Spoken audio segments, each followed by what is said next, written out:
সেই ভীষ্ম। মহান দেশ এই ভারতবর্ষের সুপ্রাচীন ঐতিহ্য বহনকারী কালজয়ী মহাকাব্য মহাভারতের অমর চরিত্র। আমি ভীষ্ম।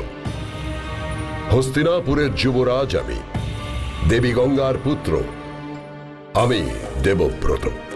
আমি মহাভারতের সেই চরিত্র যে শুরু থেকে শেষ পর্যন্ত সচক্ষে দেখেছি অন্যায় ধ্বংস, দম্ভ আর অহংকারের পতন, অধর্মের বিরুদ্ধে ধর্মের বিদ্রোহ। এ এক অতীব আশ্চর্য মহাকাব্য যা যুগ যুগ ধরে রয়ে গেছে সত্য এবং প্রয়োজনীয়।